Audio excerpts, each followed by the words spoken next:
A'udzubillahi minasyaitonirrajim. Bismillahirrahmanirrahim. Robbi a'udzubika min hamazati sayatin wa a'udzubika robbi ayahdurun. Robbi shrah li sadri wa yassir li amri wahlul 'uqdatam min lisani yafqahu qawli. Assalamualaikum warahmatullahi wabarakatuh. Alhamdulillahirabbil alamin. Segala puja-puji milik Allah Subhanahu wa taala yang atas rahmat, karunia, kasih sayangnya. Alhamdulillah pada pagi hari ini kita kumpul untuk belajar bersama lagi. Sebentar ya, ini kok ada suara double ya? Oh iya, oke. Saya pikir dari sini bocor. Oke, kita akan belajar bersama lagi. Insya Allah kita sama-sama membuka pikiran, membuka hati lagi. Dan Alhamdulillah kita hari ini punya kesempatan untuk bertatap muka. Karena tidak ada yang bisa menggantikan tatap muka gitu ya. Karena vibrasi, energi, frekuensinya pasti jauh lebih bisa kita rasakan dengan baik. Oleh karena itu kita bersyukur pagi hari ini kita bisa sama-sama belajar di tempat yang mulia ini. Pertama-tama mari kita sama-sama doakan siapapun yang menjadi jalan pertemuan kita di pagi hari ini senantiasa hidupnya selalu mendapatkan keberkahan dari Allah Subhanahu wa taala. Amin. Amin ya Allah ya rabbal alamin.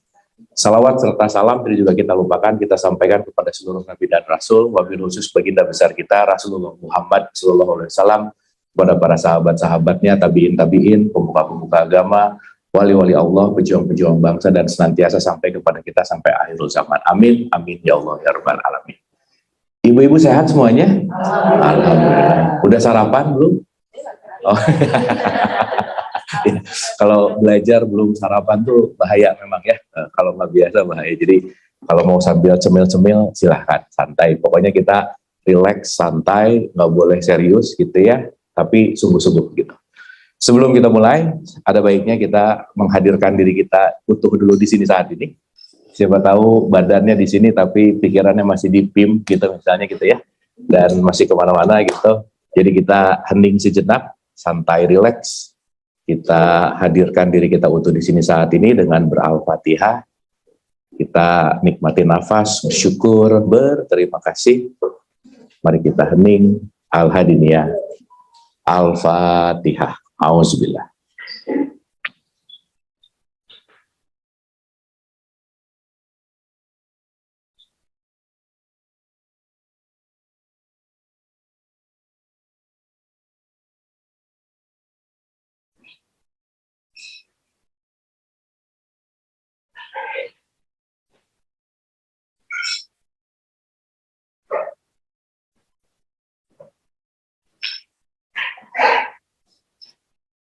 Amin, amin, amin, ya Allah, ya Rabbal alamin. Sekali lagi, ibu-ibu sehat semua ya? Sehat ya, semangat pagi hari ini kita belajar bersama lagi. Dan hari ini kita mungkin akan lebih banyak discussion kali ya, karena perlu mungkin kita mengevaluasi dari beberapa pertemuan yang siapa tahu ada hal yang belum dipahami atau belum perlu dielaborasi lebih dalam. Karena saya rasa pengulangan itu penting gitu. Tapi mungkin karena kemarin sparkling idea aja kita belajar tentang konteks musibah gitu misalkan. Dan nanti kita akan masuk ke dalam pembahasan-pembahasan yang semuanya relate gitu. Mungkin ada satu topik atau pertanyaan atau apapun yang ingin dielaborasi, Ibu-ibu. Ya, waktunya habis. Terima kasih. Kayaknya udah paham-paham ya. Begitu ada pertanyaan diam, tapi ditanya juga diam juga sih gitu ya. Ya memang menariknya belajar namanya. Oke, ada any question atau sesuatu yang mau dibahas kah atau apa gitu? Nanti kita akan kaitkan karena the best things adalah ketika kita benar-benar membahas sesuatu yang diperlukan gitu. Jadi jangan-jangan saya bahas A lagi pengen tahu B gitu misalkan. Saya bahas B lagi pengen tahu A gitu. Adakah? Iya, silakan Ibu. Menghadapi penyakit. Musibah tentang menghadapi penyakit. Oke, ya mungkin topik besar kita bicara musibah aja dulu ya. Oke. Itu saya biasanya pakai coret-coret, Bu, tapi karena coret-coretnya nggak ada, jadi kita imajinasikan aja nggak apa-apa ya. Oke, kalau pakai coret-coret itu biasanya lebih enak gitu. Oke, to be simple begini. Ibu-ibu pernah dengar kata musibah nggak? Ya. Pernah? Pernah ya? Saya mau tanya, musibah itu apa sih, Bu?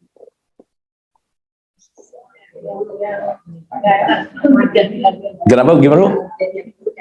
Kejadian buruk yang menimpa kita. Pertanyaan saya, ada nggak hal buruk yang menimpa kita?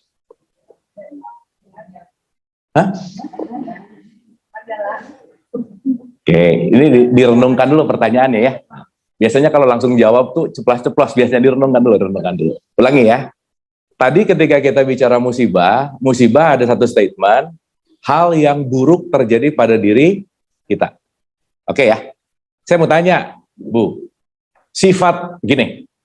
Kalau kita berbicara tentang Asmaul Husna, nama-nama Allah, nomor 1 Asmaul Husna apa, Bu? Rahman, Rahim. Oke?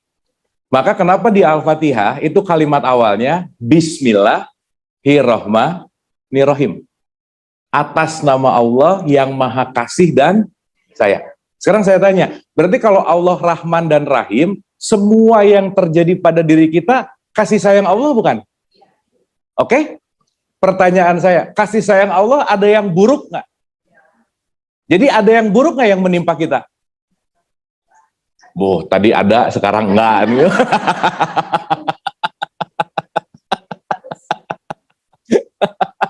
Oke ya, kita latihan dulu gitu, supaya nanti relate dengan konteksnya gitu. Ulangi.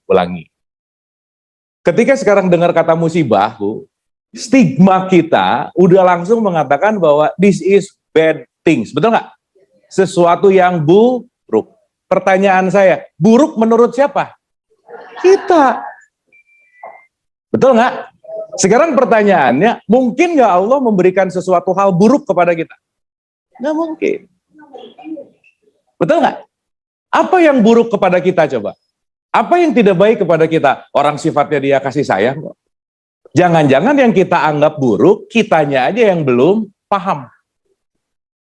Sehingga ketika pada puncak kesadaran tertinggi, kita ulang-ulang, segala sesuatu yang datang kepada kita, semuanya netral. Apa, Bu? Nah, kenetralan ini menjadi tidak netral ketika kita bereaksi terhadap sesuatu yang datang kepada kita. Makanya saya selalu ulang-ulang begini, Bu, maaf ya, faktor eksternal nggak punya kekuatan apapun terhadap diri kita tanpa reaksi kita, betul nggak? Iya. Dia mau ngejelekin ke, dia mau merendahkan ke, kitanya nggak ada reaksi, nggak jadi penting, gitu kira-kira. Tapi yang bahaya adalah kekuatan reaksi kitanya yang justru kita tidak terlatih untuk bereaksi, gitu kira-kira. Sampai sini oke? Sampai sini oke? Oke, jadi saya mau pertanyaannya balik dulu ke awal nih. Jadi ada hal buruk nggak terjadi pada hidup kita? Nah, buruk atau tidak tergantung reaksi kita. Itu nomor 1 dulu. Saya mau nanya, ibu-ibu pilih sehat atau pilih sakit? Sehat, cantik, muda. Sehat, cantik, muda, kaya terus, punya terus, happy terus gitu ya. Dan itu semua nggak mungkin, udah gitu aja. Semakin kita nyari yang nggak mungkin, semakin chaos saja gitu kira-kira. Oke, nah sekarang kita renungkan dulu ya. Jadi nomor 1, yuk kita lepasin dulu semua stigma-stigma lah, pemahaman-pemahaman lah, pengetahuan-pengetahuan, dan apalagi perburuk sangkaan tentang yang terjadi pada diri kita. Oke, kita maknai dulu dari segi bahasa. Ya, gini, Bu. Musibah itu artinya segala sesuatu yang menimpa kita. Oke? Ulang ya. Musibah adalah sesuatu yang mendatangi, menimpa, mampir ke kehidupan kita. Itu namanya musibah. Kita nggak usah ngomong dulu itu baik atau buruk. Udah. Karena nanti musibah ada 2 nih kembangannya. Makanya di surat 42 ayat 30, Ibu boleh catat ya. Nanti di rumah, Ibu-ibu kalau nyatat ayat di rumah, jangan lupa PR dibaca lagi gitu ya. Kira-kira. Jangan lupa PR nih. Jadi di rumah jangan di... Ya, itu ide bagus sih. Ya. Jadi ini berlaku bagi yang nyatat aja gitu ya. Yang nggak nyatat nggak jadi PR. Tapi tapi nggak hadir 3 kali nggak boleh UAS, udah gitu aja ya. Nggak boleh ikutan UAS. Oke. Di surat 42 ayat 30 itu ada kalimat begini. 42 ayat 30. Ya, kita cermati dulu nih supaya kita tuh nggak banyak buruk sangka sama hidup, Bu. Banyak orang hari ini buruk sangka sama hidup, buruk sangka sama Tuhan, buruk sangka sama semesta gitu. Jadi dikit-dikit, aduh Allah gini-gini banget sih gitu. Semesta gini-gini banget sih gitu. Gitu ya. Dan nanti kita ngerti bahwa kenapa konteksnya kita perlu belajar gitu.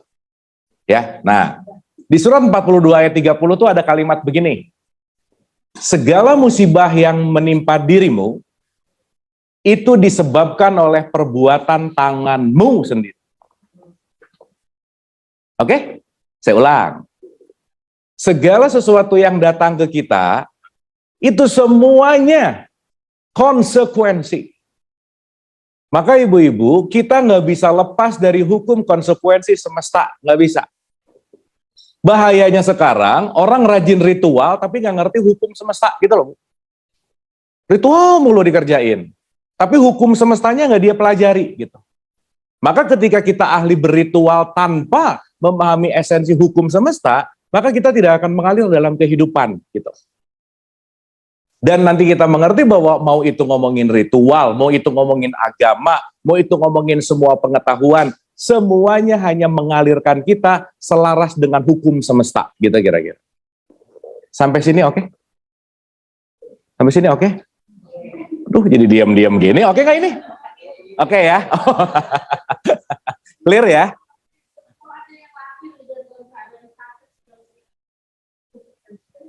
Nanti kita bahas, Bu. Pasti konsekuensi. Karena nanti kita akan mengerti ada satu hukum kehidupan namanya hukum repetisi. Clear ya? Nanti kita bahas. Pada saatnya, pada waktunya ketika udah super duper open mind, nanti kita masuk ke situ. Gitu ya, karena kalau kita nggak ngerti musibah udah loncat ke situ takut korslet gitu kira-kira ya. Nanti kita bahas. Kalau udah 10.000. Clear ya? Bahwa nanti kita akan mengerti kenapa even begitu nanti kita ngerti hukum repetisi, kita akan ngerti kenapa saya lahir di rahim ibu saya yang ini, kenapa pasangan saya ini, kenapa nanti anaknya itu, kenapa nanti tetangganya itu, kenapa semuanya itu akan make sense dan kita akan getting clear kenapa saya menghadapi ini semua. Karena nanti kita mengerti bahwa konteks kehidupan ini adalah repetisi. Apapun itu penamaannya, itu hukum. Ibu-ibu maaf ya, yang namanya hukum itu nggak ngaruh mau agamanya apa, suku bangsanya apa, rasnya apa, nggak ngaruh. Pegang api, mau Islam, Katolik, Kristen, panas aja udah gitu. Clear ya? Karena hukum tidak memandang suku, bangsa, agama, ras, identitas, nggak ada. Kenapa? This is the nature law. Salah satunya adalah hukum repetisi. Nah, begitu nanti pertanyaan hukum repetisi kita mengerti, kita akan ngerti kenapa ada orang lahirnya di kolong jembatan, ada orang lahirnya di rahim Ratu Inggris, tiba-tiba dia nanti akan jadi raja. Everything getting clear. Kenapa? Karena semuanya berkaitan dengan konsekuensi. Nanti pada saatnya kita akan bahas itu. Gitu.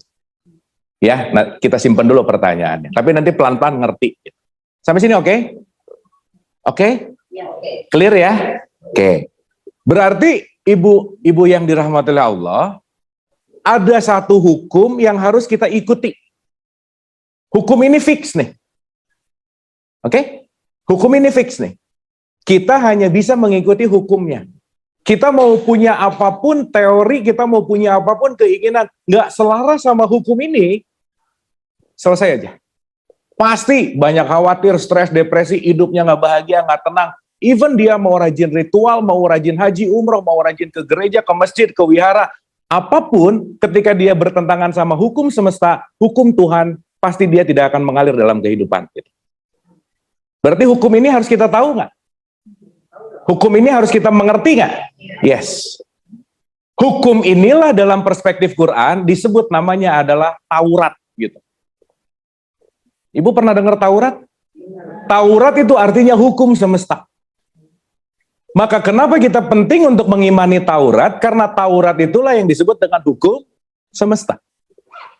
Dan ketika kita tidak bersesuaian dengan hukum semesta, maka kita tidak akan mengalir dalam kehidupan. Gitu kira-kira. Sip ya? Jadi hari ini banyak orang mengerjakan syariat, tapi nggak ngerti hukum Tauratnya. Gitu. Dan begitu saya ngomong Taurat, ibu-ibu jangan mikir ini Musa lah, ini Yahudi. Bukan itu poinnya. Taurat means law. Taurat itu artinya hukum. Hukum semesta. Sering kita sebut dengan yang namanya sunatullah. Maka disebut dalam konteks Quran, inilah yang sudah ditetapkan di dalam lauhil mahfuz. Bu, Allah ngurus kita tuh nggak satu-satu, Bu, nggak. Contoh, dari Senayan tadi ke Pondok Indah sini, itu banyak lampu merah, Bu. Tiap lampu merah harus ada polisi yang cetrek-cetrek hijau, kuning, merah. Ada begitu nggak? Nggak usah.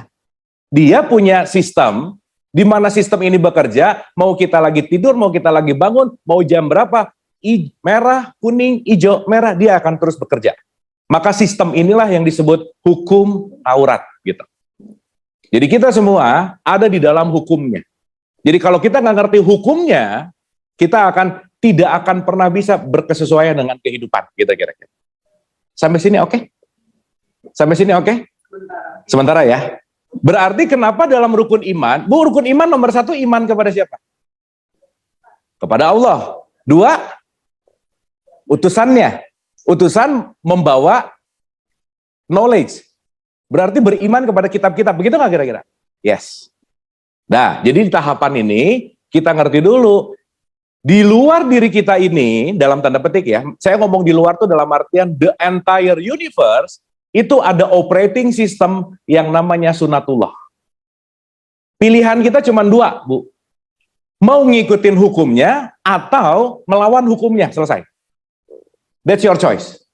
Makanya, hanya manusia, makhluk Tuhan yang punya pilihan. Contoh-contoh ya, contoh. Salah satu hukum yang paling penting untuk kita sadari disebut hukum tabur tuai. Ibu-ibu nanam melon, doa, ya Allah semoga tumbuhnya stroberi. Nggak mungkin, udah gitu aja. Nanam durian, semoga tumbuh melon. Nggak mungkin, udah. Sip ya? Makanya orang berdoa sekarang tuh minimal di level paling bawah, doa sama Tuhan, itu adalah ngatur Tuhan. Maunya saya dikasih ke Tuhan, Tuhan saya maunya begini. Jadi Tuhan menjadi divisi pengkabulan mau-maunya kita gitu. Terus ketika nggak kejadian ngomong Allah tidak mengabulkan doaku gitu kira-kira. Sampai sini oke? Clear ya? Jadi ibu-ibu maaf ya, mau kita rajin sholat, rajin puasa, hukum tabur tuai ini nggak dikerjain, nggak bisa aja. Karena semua yang datang dalam kehidupan kita sebut namanya konsekuensi. Jadi kalau ngerti konsekuensi, kita nggak akan banyak nyalahin faktor eksternal, berarti apa yang datang ke kita, itu adalah apa yang kita undang. Udah gitu aja. Ini kan suka aneh-aneh orang, Bu, ya pengen dibaikin tapi julid mulu hidupnya gitu loh, Bu. Tapi pengen dibaikin gitu. Pengen datang kebaikan kepada dirinya tapi yang dia lakukan adalah keburukan terus, nggak bisa. Karena semuanya berkaitan dengan konsekuensi. Sampai sini oke? Sampai sini oke? Berarti mau sakit mau sehat, dua-duanya konsekuensi nggak? Jadi ketika Allah ngasih kita sakit, itu Allah lagi marah sama kita nggak? Bukan. Kitanya lagi menanam sakit. Maka buahnya sakit. Ketika kita sehat, kitanya lagi menanam sehat. Maka buahnya sehat. Maka saya mulai menyadari, Bu, kalau saya lagi panen caci maki, berarti dari kemarin saya nanam caci maki mulu, gitu kira-kira. Nah, ini ada kalimat menarik. Padahal, enggak. Oke. Oke. Ibu-ibu kita mulai getting know tentang self ya. Ibu-ibu maaf ya, yang kita sadari dalam hidup ini cuma 1%. 99% yang kita lakukan, kita nggak sadar sama sekali. Jadi akhirnya ketika ngomong, saya tuh nggak pernah jahat deh, tapi yang datang jahat mulu. Iya, kenapa? Karena 99% di dalam konteks diri kita, itu bekerja di wilayah bawah sadar dan tidak sadar. Sadarnya tuh cuma 1%. Ibu-ibu kalau disadari ya, tiap hari kita ini hanya mengulang program yang sama, bangun di jam yang sama, melakukan aktivitas yang sama, begitu begini begitu, nanti malamnya tidur gitu, diulang, kesadarannya cuma 1% yang bangkit gitu kira-kira. Maka kenapa kita penting belajar kayak gini, yang 1%-nya kapasitasnya dinaikin gitu. Karena hari ini pengulangan harian itu cuma program, Bu. Jadi sekarang banyak orang ngomong, aku hidup merdeka. Enggak, kita terkurung oleh kebiasaan kita. Kita terkurung oleh habits yang kita tanam dari kecil sampai sekarang. Makanya kenapa orang susah berubah, di sininya pengen berubah yang 1%. Oke, besok hidup baru. Tapi programnya yang 99%, ini udah diprogram seumur hidup gitu loh. Nggak pengen ngomongin orang, tapi udah keprogram, otomatis ngomongin orang gitu loh, Bu. Sip ya. Maka ibu-ibu maaf ya, nggak akan ada perubahan apapun mau ngaji tiap hari kalau kita tidak merubah kebiasaan. Kenapa? Karena kebiasaan itu puncak dari perubahan. Makanya Einstein tuh ngomong gini, Bu, orang gila adalah orang yang pengen hasilnya beda, tapi ngerjainnya itu mulu gitu kira-kira. Duh, pengen dapat 10, ya tapi mindsetnya di satu lagi, di satu, nggak mungkin.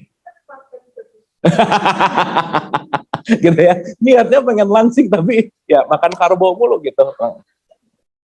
Sampai sini oke? Oke? Make sense? Dapat ya? Jadi hukum penting nggak? Penting nggak? Bu maaf ya, saya tahun ini tahun ke-13 research, 13 tahun Bu. Dan pendidikan di kita jarang banget yang memasukkan konteks hukum ini. Karena di kita yang dikasih tahu adalah syariat, fikih, rokaat, bacaan, yang ditesnya adalah hafalan. Gitu. Begitu hafal, oke. Begitu udah ngerjain ritual, oke. Makanya banyak banget orang tua yang sekarang nanya ke anaknya, nak udah sholat belum? Dikit banget yang nanya, nak sholatnya khusyuk nggak? Nggak ada, dikit banget. Nak di Al-Fatihah bagian mana yang kamu nggak paham? Di bagian bacaan pendek mana yang tidak disentuh? Karena kita sudah puas dengan wilayah raga yang bergerak dan kita anggap bahwa orang yang rajin sholat itu udah islami banget gitu. Padahal ritual tidak menentukan kemuliaan kita. Enggak. Makanya saya selalu ulang-ulang ya, ibu-ibu maaf ini penting untuk direnungkan. Rajin sholat 5 waktu itu belum prestasi di hadapan Tuhan. Rajin umroh belum prestasi, udah haji belum prestasi. Kenapa? Puncak prestasinya adalah semua ritual membawa kita jadi orang yang lebih takwa atau enggak gitu kira-kira.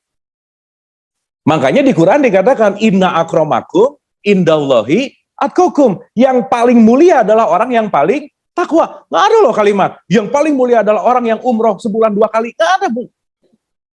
Yang udah haji nggak ada. Sampai sini oke?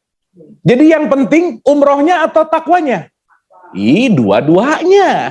Jadi yang penting sholatnya atau takwanya? Dua-duanya. Kenapa yang satu jembatan, yang satu titik sampai?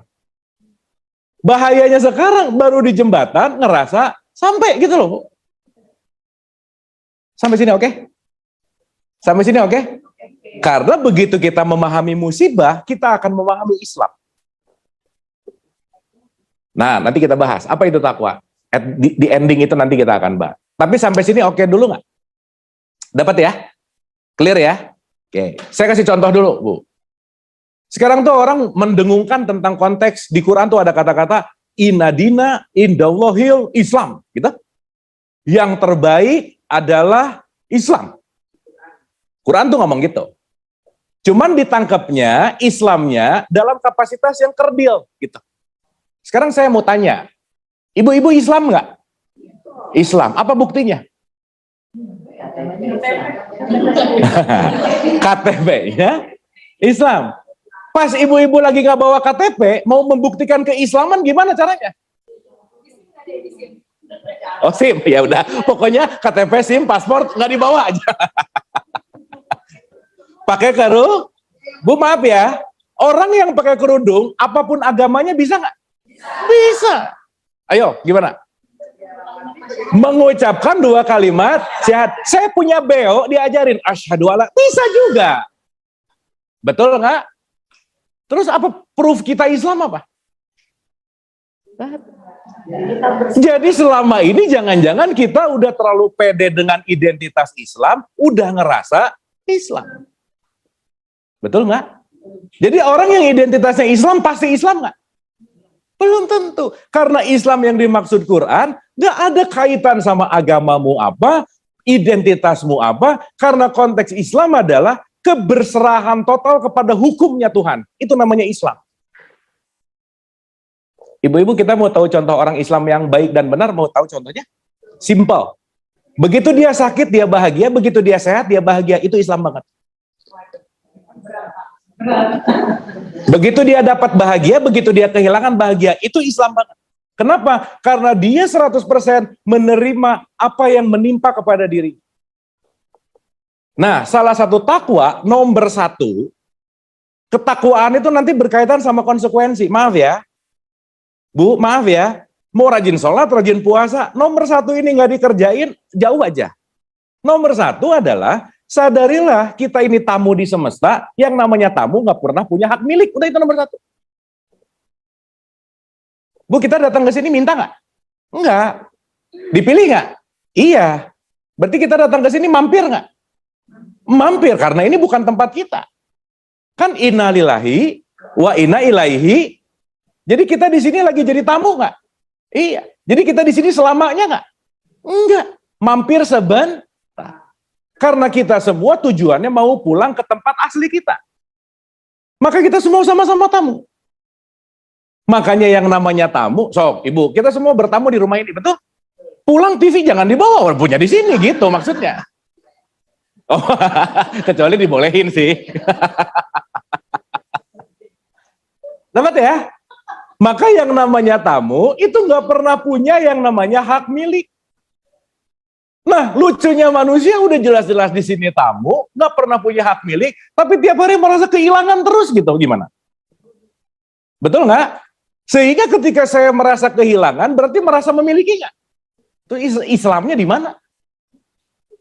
Makanya nomor 1 orang takwa, ini ibu-ibu harus nggak boleh lupa nih. Kita udah bahas ulang-ulang.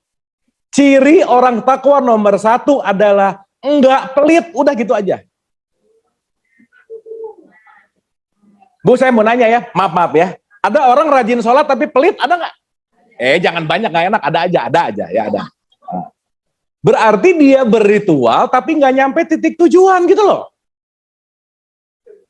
Maka ketika saya melepaskan diri dari kepelitan, saya melepaskan diri dari kepemilikan, saya sadar nggak punya apa-apa. That's the truth Islam. Sampai sini oke? Kalau tadi soal pelit mungkin agak gampang. Iya.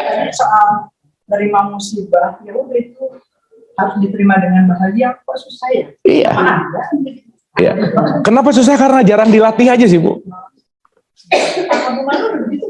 Gini, saya cerita apa yang saya alami. Saya kasih contoh ya. Gini. Bu, yang datang ke kita itu namanya realitas. Betul nggak? Kita bisa melawan realitas nggak? Gini. Ibu pernah dengar kata Allah nggak? Allah itu apa sih? Iya, sang pencipta itu jawaban anak TK lah. Gini. Allah. Kita ngomong, kita menyembah Allah. Sip? Apa bukti kita menyembah Allah itu apa?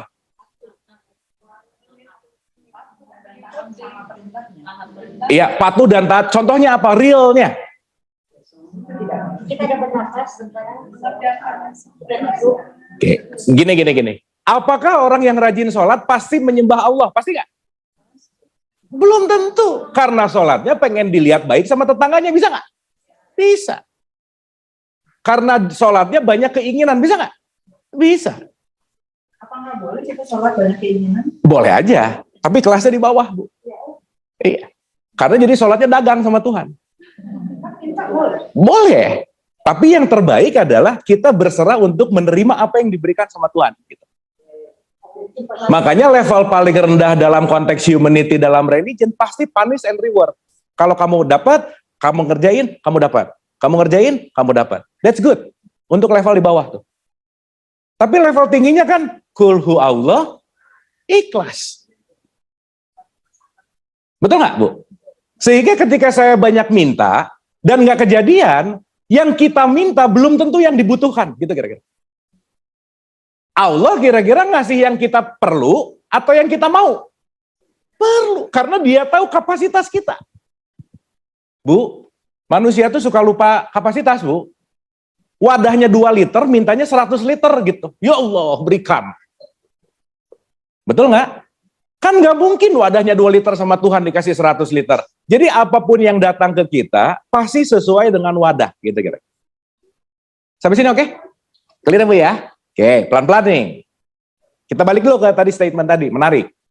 Contoh. Jadi Allah apa Bu? Bukti kita menyembah Allah itu apa? Ikhlas pasrah terhadap apa? Oke, yuk kita definisikan dulu sedikit. Bu maaf ya, rajin ritual belum tentu beribadah. Maka ibu waktu sholat dan ibadah dipisah nggak katanya? Nah, nggak inget lagi, gue juga lagi. Gini. Waktu sholat ada iftitah nggak?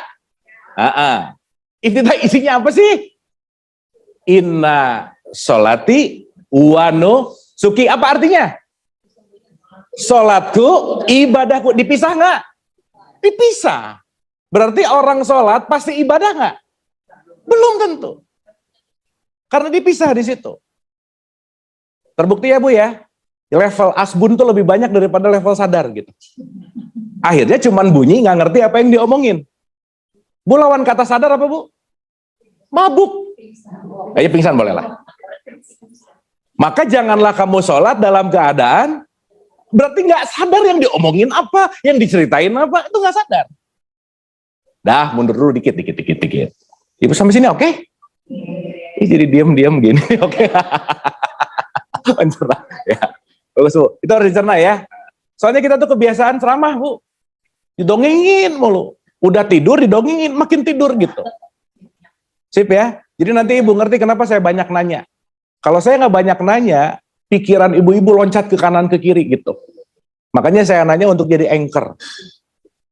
Sip ya. Supaya kita on path.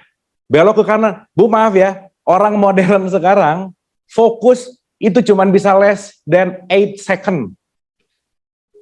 Udah detik ke-6 udah pengen lihat WhatsApp aja gitu.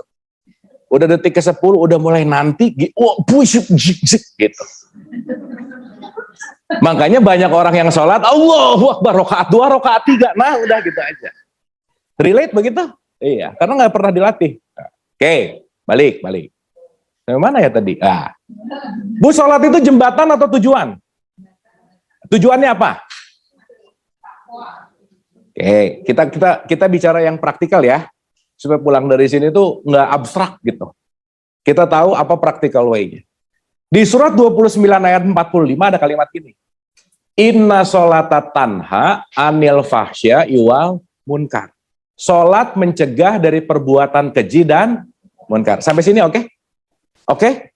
Berarti sholat alat bukan? Tools bukan? Untuk apa? Saya kejinya turun, saya munkarnya turun. Sip? Berarti suksesnya sholat, waktu pakai alatnya atau alatnya berfungsi dengan baik. Dua-duanya alatnya dipakai, fungsinya ada. Makanya antara syariat dan hakikat nggak bisa dipisah. Oke? Contoh. Bu, ngejelekin orang lain keji nggak? Keji dong. Ngegosip keji nggak? Keji. Jadi kalau sebelum zuhur ngegosip, habis zuhur ngegosip, itu lagi sadar lagi mabuk. Nah udah gitu aja. Berarti sholatnya nggak ngaruh dari perilaku dia untuk ngegosip, betul nggak? Sebelum sholat pelit, habis sholat pelit, begitu nggak? Berarti sholat tidak merubah dirinya semakin dermawan. Sebelum sholat susah menahan amarah, habis sholat tetap susah menahan amarah. Berarti sholat tidak mengontrol emotionnya. Sebelum sholat susah maafin orang, habis sholat susah maafin orang. Berarti sholat tidak membawa kita menuju kepada puncak ketakwaan, namanya memaafkan. Gitu kira-kira. Sip ya? Berarti tidak pelit, menahan amarah, pandai memaafkan, ini skill bukan? Skill.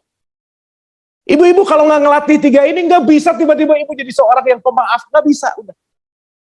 Pun sebaliknya, ada yang ngomong, aku tuh orangnya pemarah. Enggak, tiap hari latihan marah, udah gitu aja. Maka apa yang kita ulang-ulang akan menjadi kebiasaan kita. Dan kebiasaan akan taking control over, di hijack kita sama kebiasaan. Gitu. Sampai sini oke? Sip? Clear? Nah, kita ke tengah. Wah, ini datang nih senjatanya. Ya. Lewat sini boleh, Mas?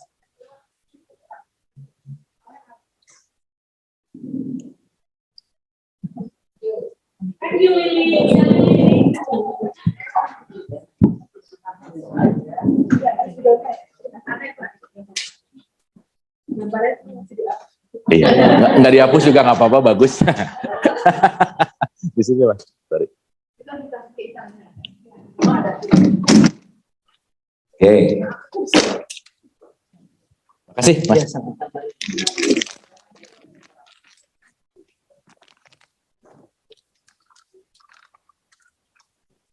Oke, makasih. Oke, sampai tahap ini oke, Ibu-ibu? Dapat ya? Clear ya? Oke, yuk. Saya ulang dulu deh kalau gitu ya. Ibu-ibu gini. Nanti Ibu buka di surat 84 ayat 19 supaya nanti kita ngerti. Kalau kita ngerti ini, kita nggak banyak nyalahin siapa-siapa aja. Udah gitu. Ya. Karena kita akan lebih banyak pengertian daripada judgement. Nah, saya kasih contoh dulu.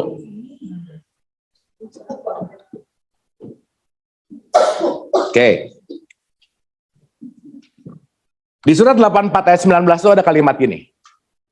Setiap kita melalui tingkat demi tingkat dalam kehidupan. Bu, anak TK sama anak SMA beda nggak pola pikirnya? Beda. Anak SMA sama profesor beda nggak pola pikirnya? Beda. Jadi ada kelas 1, ada kelas 2, ada kelas 3. Ibu masih ingat nggak analogi 2 tambah 2 hasilnya 4? Masih ingat? Akar 16 hasilnya 4. Log 10.000 hasilnya 4, udahlah gitu aja ya. Soalnya bawahnya 4 dua-duanya, udah gitu aja. Clear ya? Saya mau nanya. Semua orang tahu nggak kalau log 10.000 itu sama dengan 4? Tapi kira-kira semua orang lebih banyak tahu nggak kalau 2 tambah 2 itu sama dengan 4? Berarti semakin ke atas yang semakin tahunya makin banyak makin dikit. Nah udah gitu aja. Maka dalam perspektif ini paling bawah disebut syariat. Di tengah disebut tarekat, paling atas disebut hakikat. Tadi yang doa tuh urusan yang ngatur Tuhan mulu, maunya tuh apa? 2 tambah 2 banget gitu kira-kira. Nggak apa-apa sih, tapi kelasnya di situ gitu. Yang akhirnya nanti kita ngerti, oh saya penting untuk naik kelas.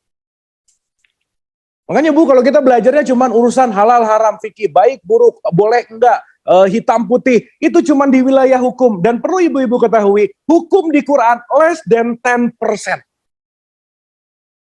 Karena esensi yang lebih banyaknya berbicara tentang ketuhanan, ketauhidan, kita kira-kira.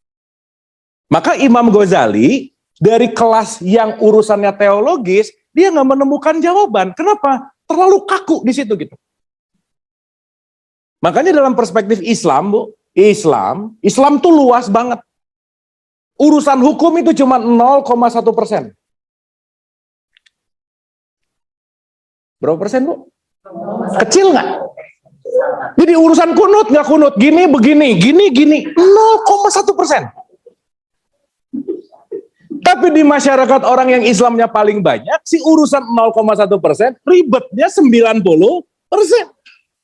Beda lebaran berantem. Jadi jelas ya, kelasnya ada di mana ya? Sampai sini oke?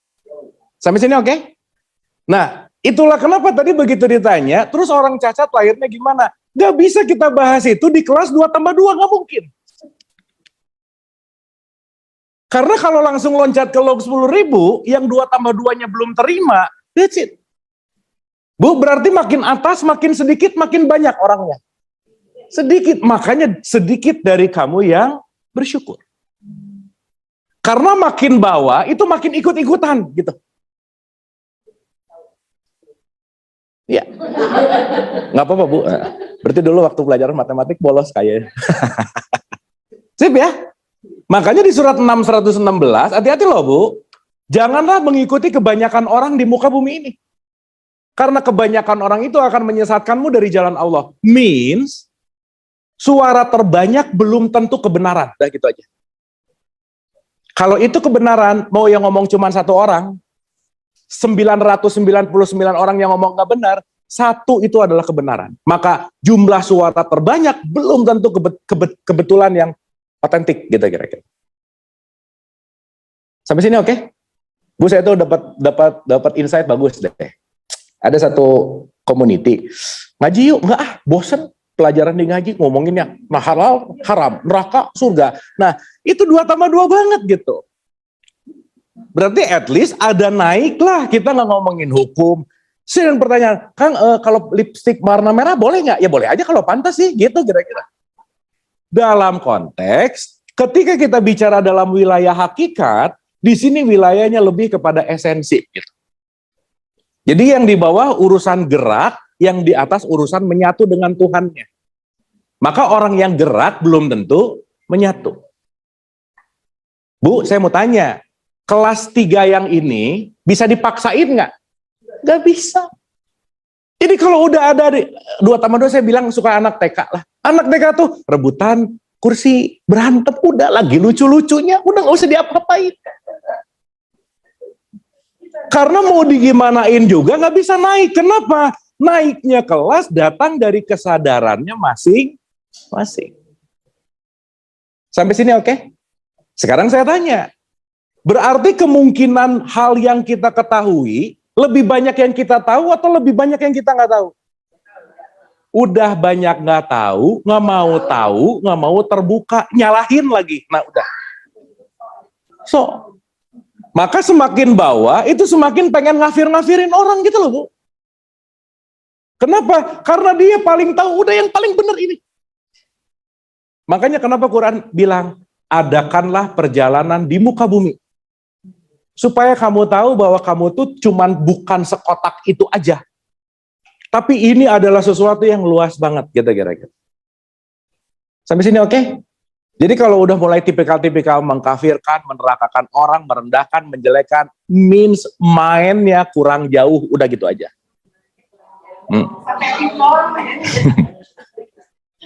Nah, sekarang pembahasan di kajian kita ini, kita mau main jauh atau mau main dekat? That's the question. Kalau mau main deket-deket aja sih, ya udah di situ-situ lagi gitu. Maka Bu maaf ya, pengajian diulang-ulang, masalah nggak beres-beres gitu. Kenapa? There is no skill. There is no contemplation. Kenapa? Karena mindset yang naik ke dalam kelas tertentu membawa kita menuju kepada value tertentu gitu kira-kira. Sampai sini oke? Oke? Ih, diam-diam gini, oke nggak? Jadi ibu-ibu ada di kelas mana hari ini?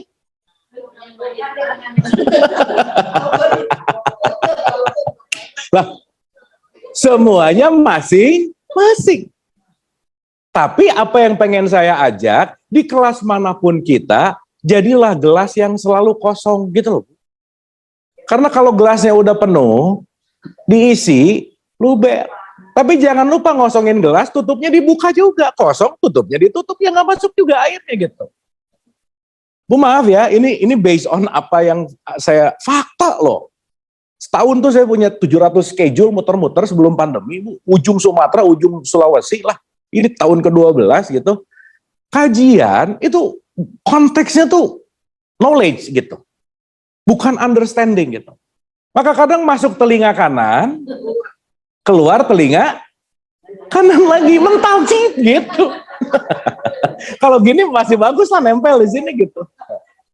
Makanya pengajian, ibu-ibu udah bahas ini belum bulan lalu baru dibahas. Udah aja. Oke sampai sini? Clear ya? Kita balik nih. Jadi Allah tuh apa Bu?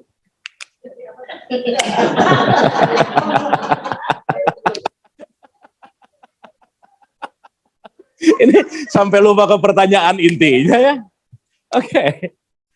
Alif lam lam ha. Bu, ini Allah bukan? Tulisan Allah. Oke? Clear ya? Berarti kalau ada Allah, ini disebut asma, ada nama. Betul nggak? Maka nama-nama Allah. Pertanyaan, kalau nama-nama Allah itu ada 99, salah satunya Rahman dan Rahim, berarti Allah ini sebuah nama, oke? Sampai sini oke? Saya mau tanya, kalau ada nama, harus ada barangnya nggak? Harus ada barangnya nggak? Berarti kalau saya ngomong ini gelas, gelas mana? Ini. Whiteboard mana? Ini. Mic mana? Ini. Berarti semua nama perlu ada barangnya. Oke? Oke? Sekarang kalau gitu saya tanya, kalau Allah adalah nama, barangnya mana?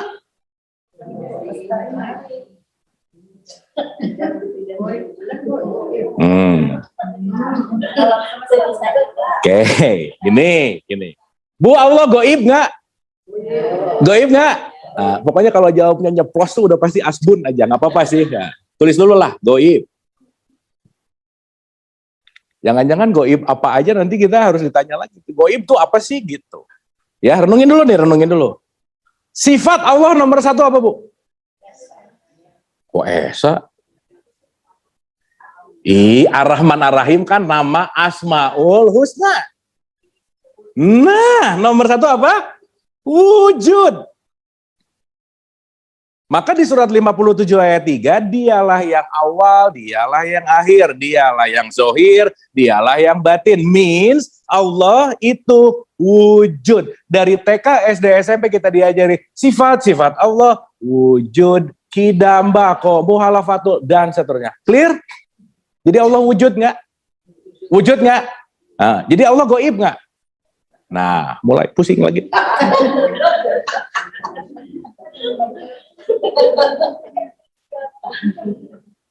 Betul, Bu, maaf ya.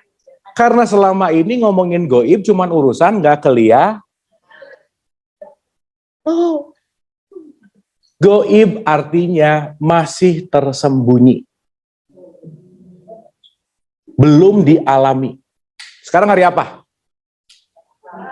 Rabu itu goib bagi Selasa. Tapi kalau udah besok Rabu, Selasa goib nggak? Kan besok Rabu, Selasanya goib nggak? Enggak, sudah dialami. Oke, sampai sini? Sekarang jam berapa nih? 11. Jam 1 siang nanti goib nggak? Tapi jam 10 pagi tadi goib nggak? Berarti urusannya bukan kelihatan atau enggak, sudah dialami atau tidak? Gitu. Dan pengalaman kita terhadap Allah beda-beda nggak? Beda. Maka kegoiban nggak bisa digeneralkan. Allah goib semuanya. Ntar dulu. Masing. Senangnya bareng-bareng. Ibu, saya mau kasih analogi gampang ya. Oke. Bu, maaf ya, ini kita muter-muter dulu di sini. Once kita nggak ngerti ini, mau ngomong apa aja pusing nanti gitu. Tapi kalau udah ngerti ini, garanti Bu, once we understand ini, 70-80% masalah hidup beres. Kenapa? Karena kita ngerti. Oh, kita banyak ohnya nanti. Oh, ternyata. Jadi gini Bu, yang kita anggap sekarang ini nggak baik, buruk, dan seterusnya, cuman karena kitanya belum paham, udah gitu aja. Berarti kalau mau paham harus belajar nggak? Contoh-contoh. Ibu-ibu termasuk orang yang suka marah atau sering marah? Yang mana? Suka. Oke, good. Saya tanya, kenapa ibu bisa marah? Karena nggak ngerti. Kenapa nggak ngerti? Nggak mau belajar. Berarti kalau ada yang bikin marah sama kita, message-nya cuma satu, lebih banyak belajar. Titik. Jangan jadi benci sama orangnya. Sekarang ada yang marah, ikut marah, belajar enggak, datang lagi. Itulah kenapa orangnya ganti-ganti, masalahnya itu mulu gitu loh Bu. Karena nanti ada hukum tarik-menarik namanya. The law of vibration. Kita akan dipertemukan sama vibrasi yang sama selama kita tidak menaikkan vibrasi. So that's why ignorance itu bahaya banget. Banyak orang hari ini ignore dari masalahnya, bukan embrace dari masalahnya. Akhirnya dianggap nggak ada, tapi dia berubah wujud. Itu terus gitu. Sampai sini oke? Sip. Oke? Oke. Pulang. Jadi Allah wujud nggak? Beginilah. Bu, Allah dekat apa jauh? Nah, tadi Ibu jawab gara-gara tahu atau gara-gara mengalami? Udah tahu aja lah, udah gitu dulu ya. Kenapa tahu katanya begitu? Nah udah gitu dulu sementara, it's okay. Jadi sekarang banyak orang yang jawab based on knowledge, bukan based on experience-nya. So that's why penting merubah dari knowledge menuju kepada experience. Ulang ya, ulang. Jadi wujud Allah apa, Bu?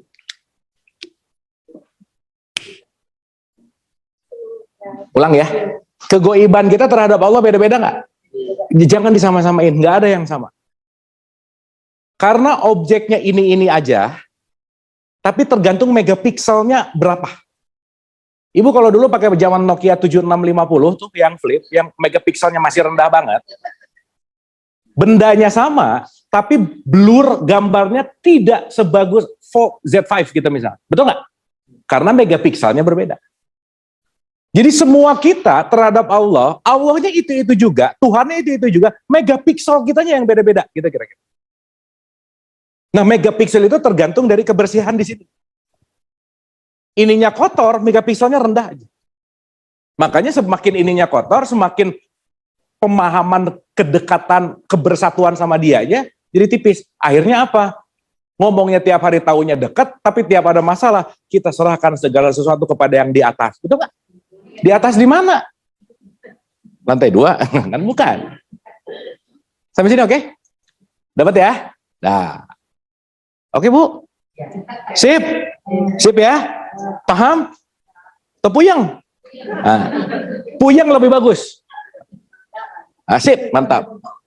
Kalau ibu mulai bingung, that's good. Karena di surat 93 ayat 7, dia mendapatimu bingung, maka dia akan diberikan petunjuk gitu. Karena bingung adalah jalan menuju petunjuk. Kalau ibu-ibu nggak bingung, nggak akan dapat petunjuk, udah gitu. Sampai sini oke? Makanya saya banyak nanya supaya ibu-ibu bukan berpikir.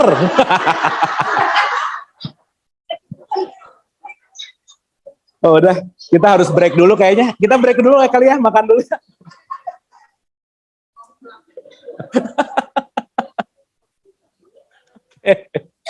Oke. Bismillah Bu ya. Pokoknya Bu, kita keluar dari sini, insya Allah ada something growth inside. Ya, bismillah. Oke. Bu, kita straight to the point aja ya. Oke ya, kita bahas di log 10.000 nih. Ya, 2 tambah 2 lewat, akar 16, udahlah. Kita bahas ke log 10.000 aja. Dalam perspektif bahasa, kalau ada kata al means the. Maka kalau ada Al-Quran, the book, berarti dia mau menunjukkan sesuatu. Oke? Jadi to be simple ya Bu ya, to be simple. What means Allah? Allah artinya the reality, realitas. Apa Bu? Oke. Berarti orang yang menyembah Allah adalah orang yang menyembah orang yang menerima realitas. Kenyataan. Sekarang saya tanya, kenyataan banyak diterima, banyak ditolak. Udah mau nggak mau deh.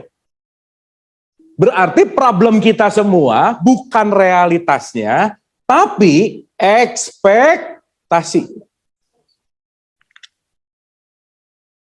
Kalau ibu nggak mau, ibu nggak akan kecewa. Kenapa saya kecewa? Karena saya punya keinginan. Betul nggak? Berarti semua problem datang dari mana? Keinginan. Orang yang sakit menderita karena dia pengen sehat. Orang yang menderita karena dia nggak punya, karena dia pengen punya. Karena dia anggap sakit itu buruk, hilang itu buruk, mindsetnya dia anggap bahwa ketika dia memiliki itu lebih baik. Gitu. Sampai sini oke? Sampai sini oke? Nah, sekarang saya mau tanya, realitas ini kira-kira positif atau negatif? Realitas yang datang ke kita, hal yang positif atau hal yang negatif? Netral. Karena tergantung dari apa yang kita lakukan. Jadi kalau kita tidak merawat tubuh terus sakit, Allah lagi jahat nggak? Enggak, habis gitu lagi sakit. Ya Allah, engkau menguji aku. Tuhan bilang, kamunya aja yang ngurus badan. Betul nggak? Berarti yang datang ke kita, semuanya hanya berbicara konsekuensi inilah yang disebut musibah. Maka kembali ke 42 ayat 30, segala sesuatu yang menimpa dirimu disebabkan oleh perbuatan tanganmu sendiri. Masalahnya, sadarnya cuma 1%. 99%-nya tidak sadar.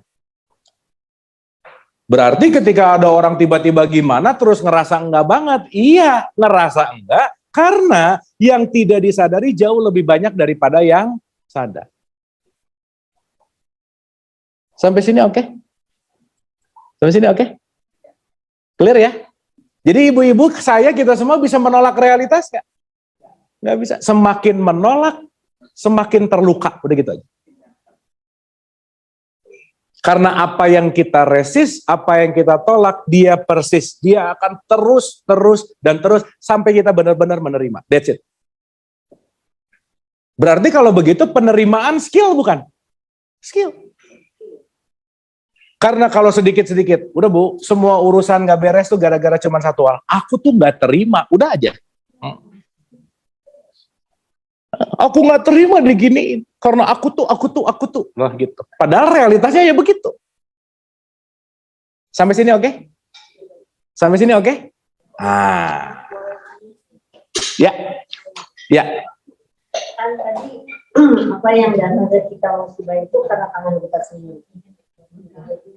Ini termasuk juga hubungannya sama karma atau unfinished business. Kita bicara reinkarnasi mungkin dalam konteks yang Islam gitu. Ya. Masuk itu juga. Ya, gini Bu, musibah itu nama lain dari karma. Itu cuma bahasa aja. Cuman bahasa. Jadi ada ngomong, di Islam tuh nggak ada karma. Iya, karma kan bahasa Sanskerta yang nggak akan ada di Quran. Di Quran namanya musibah. Mau itu urusan unfinished business, mau itu urusan kehidupan berulang, nanti kapan-kapan kita bahas. Tapi intinya yang nyampe ke kita udah pasti adalah realitas. Udah gitu aja. Sampai sini oke? Sampai sini oke? Berarti masing-masing kita punya realitasnya masing-masing. Makanya Bu, masing-masing kita punya kurikulumnya masing-masing. Masing-masing kita punya castingnya masing-masing, betul nggak? Maka kalau pengen lebih bahagia dalam hidup, jangan curi casting orang lain, udah gitu aja. Lihat orang gini pengen, lihat orang gitu pengen, lihat orang gitu pengen. Ini lagi nyuri casting, akhirnya tidak menjalankan casting. Makanya puncak dari semua kesadaran, kenalilah dirimu. Betul nggak? Maka man arafah nafsah, faqad arafah robah. Siapa mengenal dirinya, pasti mengenal Tuhan. Sampai sini oke? Sip ya? Jadi di tahapan sekarang, tidak ada musibah yang buruk. All necessary. Semua yang datang ke kita, pasti necessary. Pilihan kita mau menolak atau menerima, that your choice, tapi di atasnya ada tanda bintang, syarat dan ketentuan berlaku. Semuanya berkaitan sama konsekuensi. Maka Bu maaf ya, kalau kita nggak mau merubah diri, nggak ada yang bisa merubah siapapun terhadap diri kita, pun orang lain. Maka wasting time. Bu ingat ya, kalau kita ngomong wasting time, means wasting life. Sangat membuang-buang kehidupan kalau kita pengen ngatur faktor eksternal, nggak bisa. Nothing to do. Karena kenapa? Pulang ke Tuhan masing-masing. Pulang ke Tuhan nggak bisa diwakilkan. Sampai sini oke? Sip ya? Duh, diam gini, oke nggak? Dapat ya? Sip ya? Nah, sekarang pertanyaannya ke awal tadi. Jadi kalau ada sakit, ada sehat, Ibu milih yang mana? Kalau masih milih sehat, 2 tambah 2 banget berarti. Karena masih memilih sesuatu yang aku inginkan. Padahal saya mau tanya Bu, maaf ya. Sakit, ada fungsinya nggak? Ada. Karena jangan-jangan melalui sakit dululah jalan supaya kita kenal sama Tuhan. Bu, saya mau cerita dikit ya. Maaf ya. Orang-orang yang udah mulai serius belajar tasawuf, ketuhanan, keilahian, esensial Allah yang sejati, semuanya rata-rata dipanggil sama masalah gede dalam hidupnya. Udah gitu aja. Entah itu sakit lah, entah itu ditipu lah, entah itu harus cerai dulu lah, entah itu harus anaknya begini, begitu. Oh, kita sebut sebagai suffering. So that's why saya selalu mengatakan suffering call us back home. Penderitaan memanggil kita pulang. Maka kenapa Rumi selalu mengatakan luka adalah tempat cahaya masuk. Kalau kamu nggak pernah terluka, there is no light enter you, gitu. Sekarang saya tanya, berarti penderitaan penting? Sakit penting nggak? Mana kekasih-kekasih Tuhan yang nggak pernah punya penderitaan yang besar? Nggak ada. Betul nggak? Jadi masalah dalam hidup kita penting nggak? Jadi saya doakan ibu-ibu, masalahnya banyak banget, udah gitu aja. Loh, semakin banyak masalah, semakin opportunity jalan ke Tuhan besar nggak? Justru begitu nggak ada masalah, udah mulai harus ragu. Bu, saya cerita ya, orang sufi kalau nggak ada masalah tuh takut. Duh, Allah lagi nyuekin saya nih, gitu.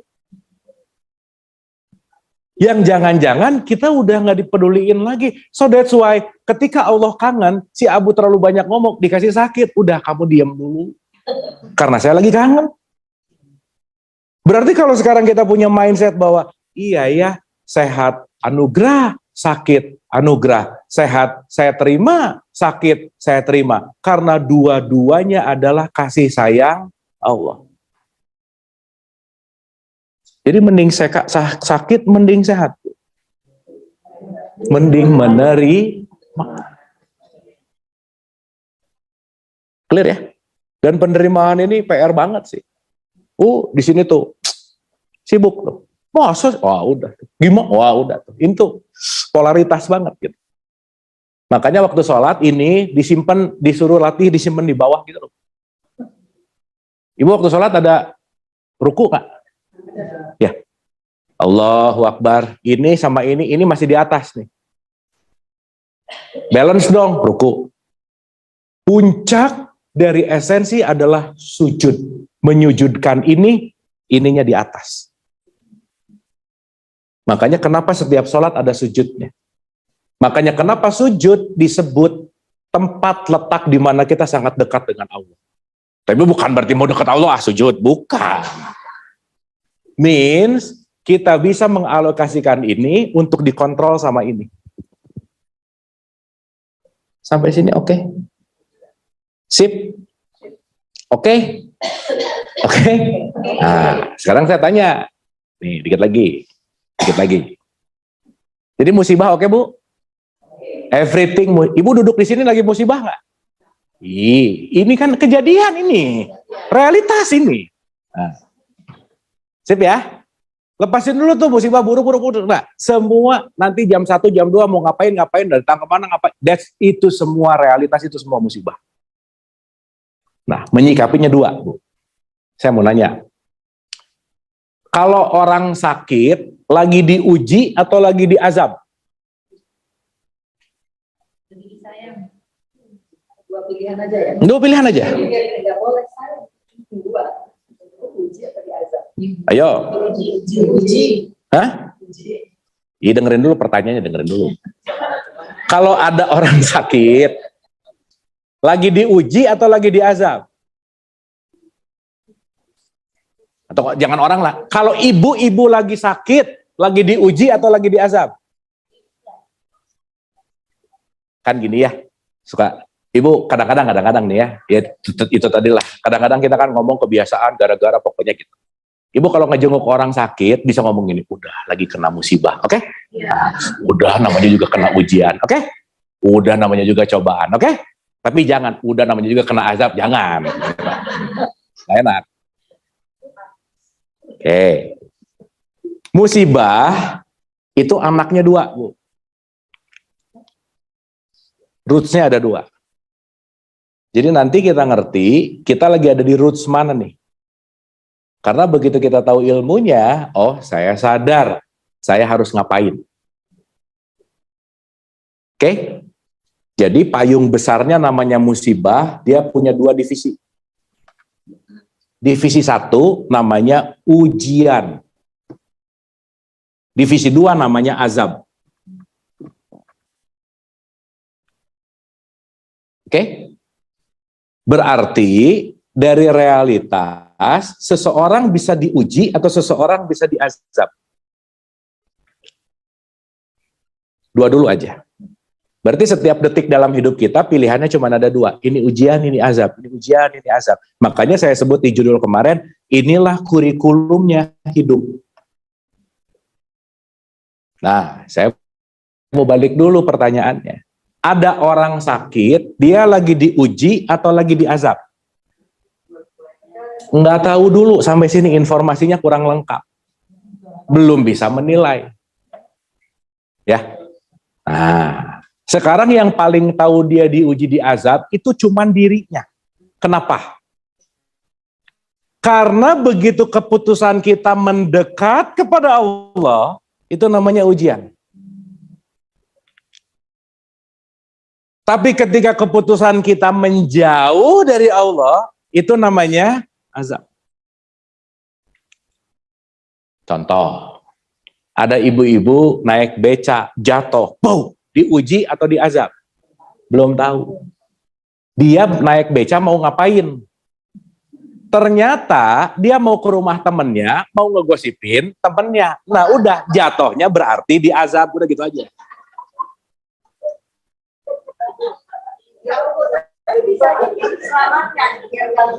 Justru makanya namanya azab. Berarti azab juga bentuk penyelamatan nggak? Iya. Bu, apapun yang tidak terjadi sesuai dengan keinginan kita, itu bentuk penyelamatan Tuhan, titik. Yang nanti kita ngertinya mungkin setahun, 2 tahun, 3 tahun berikutnya. Nanti kita bakal untung banget dulu, udah gitu aja. Betul nggak? Bu, by the way, kita lahir punya modal nggak? Keluar modal nggak? Hah? Lahir. Ada chip in saham nggak sama Tuhan? Ada modal nggak? Udah jelas-jelas lahir nggak pakai modal, nggak ada saham juga, terus ngomong rugi lagi, dari mana ruginya? Orang nggak modal juga. Rugi saya, emang modalnya apa sih gitu? Nah, orang yang dikit-dikit rugi, dikit-dikit kehilangan, udah aja. Tuh pasti 2 tambah 2 aja. Gitu. Dapat ya? Jadi sekali lagi, apapun yang nggak kejadian sama hidup kita, terutama itu keinginan kita, udah pasti bentuk penyelamatan Tuhan yang kita tuh semua pasti beruntung. Begitu sadar, aduh untung ya dulu kalau aja misal. Padahal dulu pengen banget ke situ gitu. Dapat? Oke sampai sini? Oke sampai sini? Oke. Nah jadi pertanyaan tadi Ibu, apakah saya sudah menjalani ini? Kita semua belajar. Kita semua belajar. Belajar menerima realitas. Itu semua skill. Nggak bisa enggak. Karena kita nggak bisa absen dari hidup. Lagi malas hidup besok, ya Allah ya izin. Nggak bisa Bu, udah ini nggak bisa. Dan setiap kehidupan ini fase pembelajaran gitu maksudnya. Sampai sini oke? Clear ya? Tapi kalau si ibu yang naik beca ini mau bersedekah, jatuh. Itu namanya diuji gitu. Nah, begitu jatuh berubah pikiran gitu. Masalahnya niat itu datang di awal, Bu.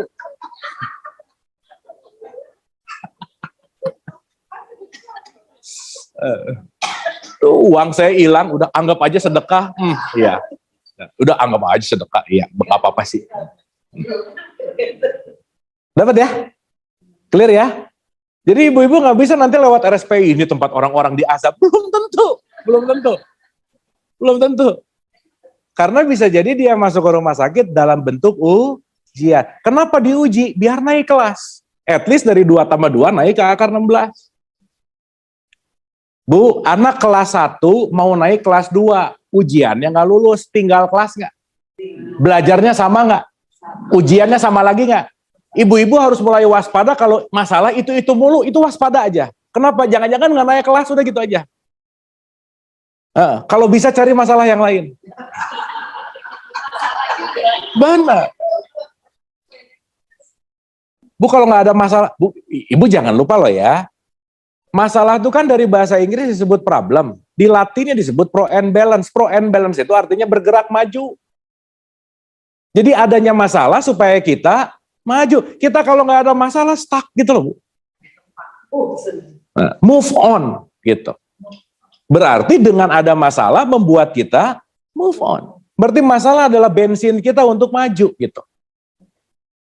Nah, makanya cari masalah yang banyak, Bu. Karena dengan masalah yang banyak kita dapat pelajaran juga banyak. Yang jangan Tuhan pesan satu, jangan bikin masalah yang sama, udah gitu aja.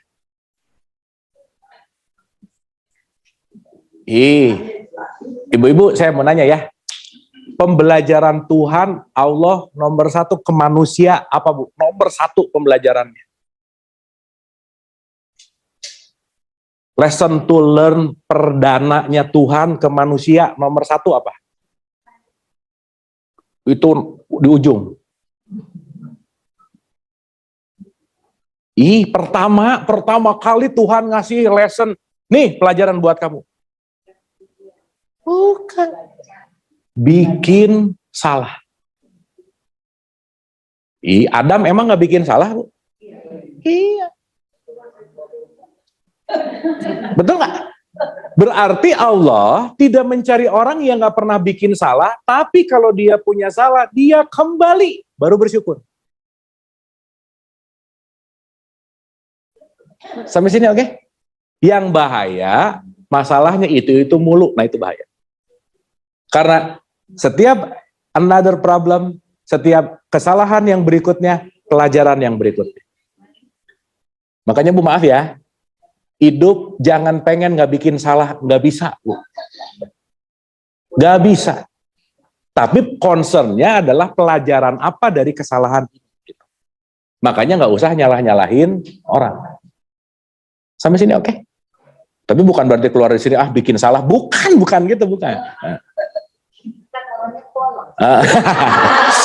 Ya, jangan polos-polos amat juga sih, gitu ya. Sampai sini oke? Clear ya? Jadi Bu, orang diuji atau diazab tergantung apanya? Niat. Bu maaf ya, niat tuh sekarang jadi barang mahal loh. Jarang banget sekarang orang-orang ngerjain pakai niat. Kenapa? Semuanya udah pakai kebiasaan. Bangun pagi tuh udah nggak niat ngantor, udah biasa aja jalan. Semua. Ini udah hilang. Even begitu dengar Allahu Akbar, nggak ada niat lagi sholat, udah otomatis aja. Padahal niat ini adalah kesadaran. Maka Bu, yuk selalu perbaharui niat.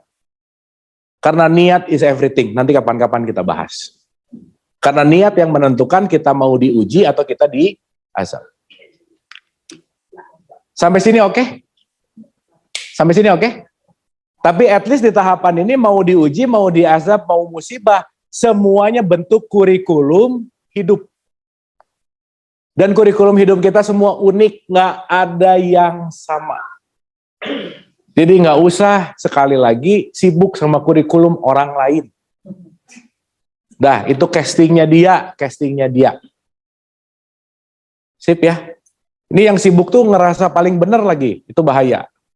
Lihat di TV ada koruptor, aku tuh ya benci banget lihat koruptor, aku tuh nggak pernah korupsi. Gitu. Iya, karena belum ada kesempatannya, gitu aja. Atau nggak kebagian, bener sih. Sampai sini oke Bu? Sip ya? Oke ya? Oke. Nah, waktu diuji, treatmentnya 2. Tadi jawaban Ibu tuh. Treatment nomor 1, sabar. Treatment nomor 2, syukur. Waktu diazab, treatmentnya taubat. Gitu. Taubat itu artinya apa, Bu? Return. Kembali ke sini. Maka kalau diuji, berarti dia lagi beriman. Kalau diazab, dia lagi kafir. Bu, kafir apa sih? tertutup dari menerima realitas, itu namanya kafir. Jadi maaf ya, kafir nothing to do sama religion apapun, nggak ada urusannya. Mau dia orang KTP-nya Islam, tapi dia menutupi terus realitasnya, dia pengen keinginannya terjadi terus, dia chaos dengan apa yang realitas terjadi, dia tertutup dari realitas yang datang ke dalam dirinya. Kafir nggak kira-kira? Kafir. Makanya di rumah masing-masing ibu-ibu pasti punya bed kafir, ada pasti. Penutup kasur. Jadi kalau kesadarannya ketutup, kita lagi ada dalam keadaan kafir.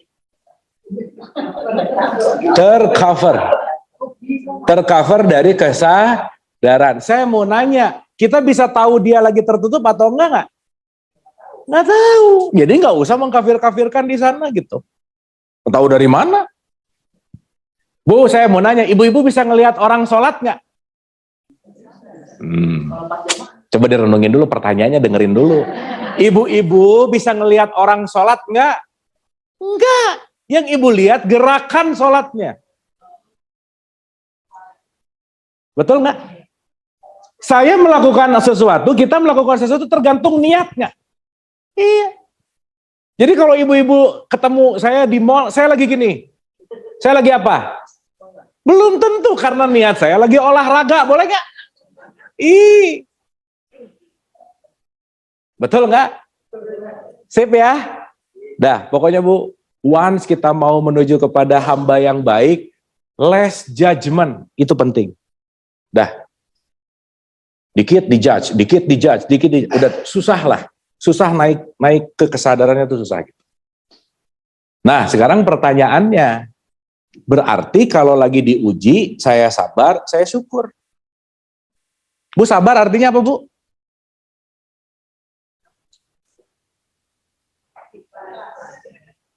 Di ikhlas apa? Pasrah apa? Sabar, balik lagi gitu.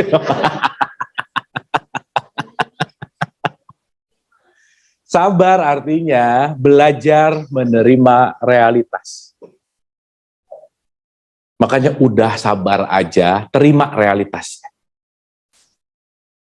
Tapi jangan lupa kesabaran di dalamnya ada knowledge. Ada pengetahuan. Ada kesadaran. Bu, saya minta maaf ya, saya mau pakai bahasa agak kasar dikit nih, supaya bangun. Beda tipis antara ikhlas, pasrah, sabar, sama tolol. Beda tipis. Aku tuh sabar. Enggak, lagi tolol aja sih. Gitu. Beda tipis. Ya, hati-hati. Karena kesabaran, keikhlasan tanpa knowledge jadinya jahil, bodoh. Saya tuh dipukulin sabar aja deh, nak. Bukan sabar. Oke? Clear ya? Dapat ya? Sekarang saya tanya. Terus kalau udah ngerti ini jangan pusing. Begitu diuji, diasap. Nggak usah. Ya, paling gampang Bu, udah aja supaya nggak pusing. Tiap hari sabar iya, syukur iya, tobat iya. Beres. Maka ketika ketiga-tiganya menjadi satu kesatuan yang sempurna, disinilah kita menjadi orang yang Islam. Siapa orang yang Islam? Orang yang menerima realitas seutuhnya. Contoh, kalau saya besok punya rencana dagang, pengen laku 10. Berarti rencana ini realitas atau ekspektasi? Ekspektasi. Realitasnya laku 1. Kira-kira saya kecewa atau bahagia? Kecewa atau bahagia? Kalau saya kecewa berarti saya nggak Islam, gitu aja. Tapi kalau saya bahagia berarti saya lagi jadi Islam. Tergantung level. Maka kalau Quran ngomong inna dina indallahil Islam, nggak ada kaitannya sama identitas. Kita menerima realitas atau tidak. Gitu.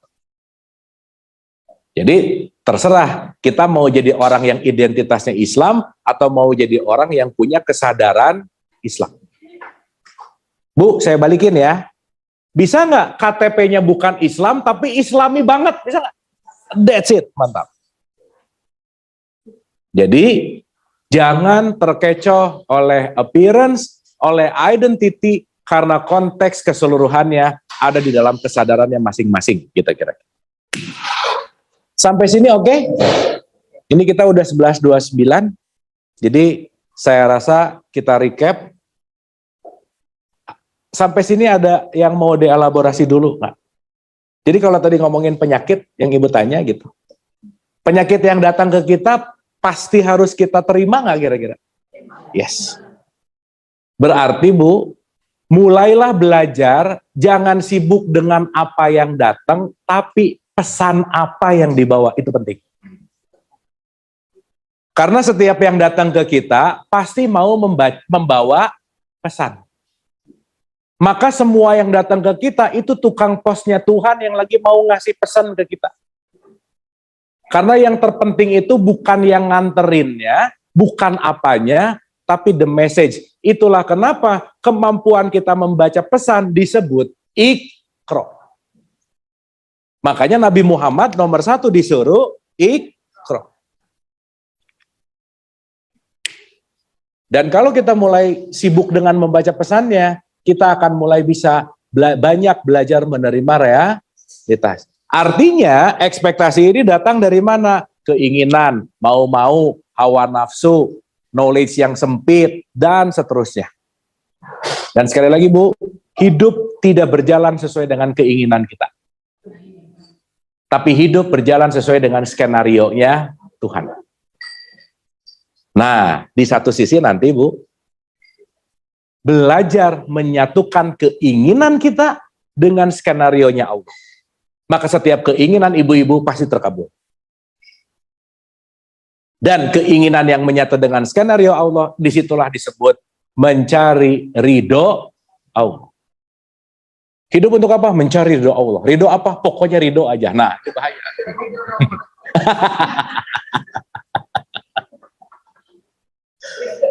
Oke ya? Clear ya? Aman ya? Jadi sekali lagi, yuk Bu, kita belajar embrace the life. Life is always beautiful. Kenapa? Karena once kita menerima apa adanya, di situ sebuah hal yang penting untuk diterima dalam kehidupan. Karena Bu, yang datang ke kita nggak ada yang random, nggak ada. Nggak ada yang tiba-tiba iseng kebetulan, nggak ada. Semuanya dalam hukumnya Tuhan semesta. Dan kita nggak bisa kabur dari hukum semesta gitu. Sip ya? Jadi kalau ada hal buruk, ingat, jangan berburuk sangka sama Tuhan. Karena jangan lupa, Allah sesuai dengan persangkaan hambaku gitu. Begitu buruk, ya Allah, kenapa sih? Ah, udah, jadi komplain gitu. Tapi begitu kita fokus ke message-nya, kita akan mendapatkan pelajaran. Oke. Sip ya? Kesimpulan, takwa, tadi nomor 1 Bu, ulang-ulang ya. Kita nggak pernah punya apa-apa, jadi jangan merasa memiliki, itu nomor 1. Jadi takwa nomor 1, urusannya sama kemelekatan, attachment. Ibu-ibu, kita cek kemelekatan ya, dikit aja. Ini boleh dilakukan tiap hari, jangan tiap hari juga, takut bosan, sebulan 2 kali lah. Ibu pernah dengar kata innalillahi wa inna ilaihi rajiun nggak? Pernah? Dari Allah kembali ke Allah, betul? Nah, berarti saya mau nanya Bu, kita semua mau pulang ke Allah nggak? Mau pulang ke Allah nggak? Tujuan kita adalah pulang, betul? Sip. Pertanyaannya sederhana aja. Ibu-ibu termasuk golongan orang yang udah kangen pulang belum? Udah gitu aja.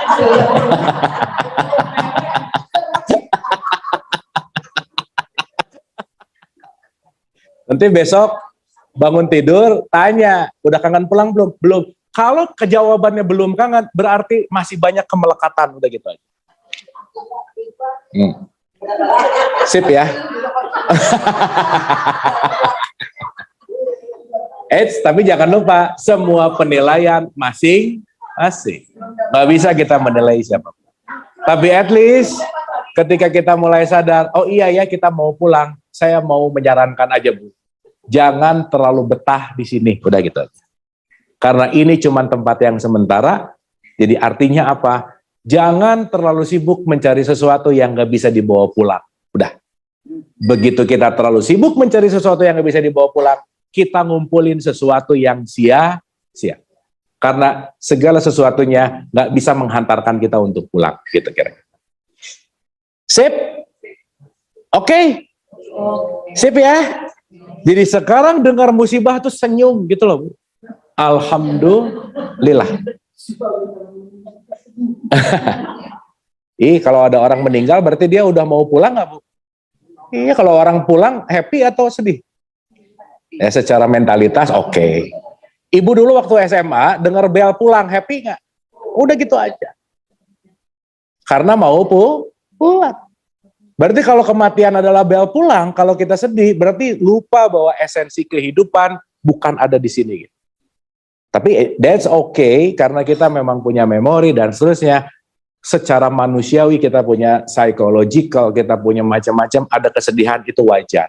Tetapi sadarilah bahwa siapapun yang meninggalkan kita, jalan pulang menuju kepada esensi, gitu kira-kira. Oke? Tuh, jadi diam-diam gini. Nah. Ya. Kita tuh semua takut pulang karena dikasih jebakan-jebakan knowledge yang nanti kalau ini, ina, itu, no. Gitu.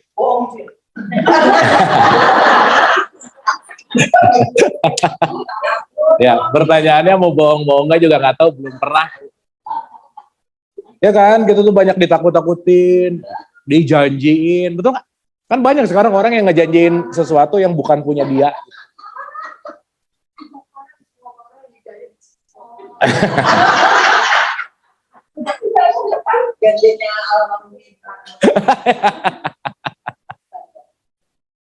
Oke Bu, sip ya. Ada something yang bisa kita ambil dari diskusi ini? Ada ya? Yang terpenting adalah contemplating. Itu penting.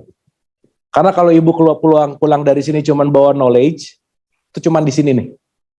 Tapi begitu di contemplate, diendapkan. Begitu ada pengendapan, kalau gelas dikocek masih ya buram gitu ya. Tapi kalau udah mengendap semuanya, kalau gelas ada garam, kocek gitu, tuh garamnya masih bertebaran gitu. Tapi begitu diam, stay, hening, mengendap, kita bisa getting clear seeing. Karena yang kita lihat adalah realitas gitu. Oke Bu? Jadi pulang dari sini, get contemplating, bersyukur, berterima kasih. Tidak ada hal yang tidak bisa kita syukuri dalam apapun. Karena semua apapun yang terjadi, wujud kasih sayangnya Tuhan. Pun itu tidak baik per saat ini, karena mungkin kitanya belum paham. Dan di situ yang mengajak kita untuk terus mau belajar. Gitu. Sip ya? Oke ya? Jadi yuk, power of acceptance-nya kita latih, Bu. Karena kalau nggak latihan, kita nggak bisa jadi orang yang menerima atau nggak bisa. Semuanya kuncinya latihan. Makanya ritual selalu diulang. Tapi ritual itu cuma upacara, jangan lupa.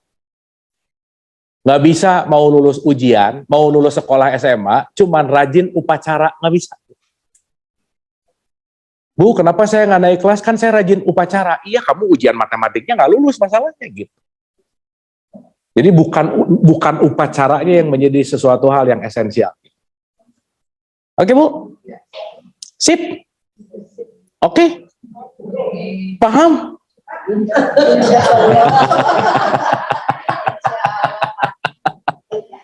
Ada pertanyaan? Silakan. Penting dong Bu. Kalau nggak upacara gimana kita? Ya, gini.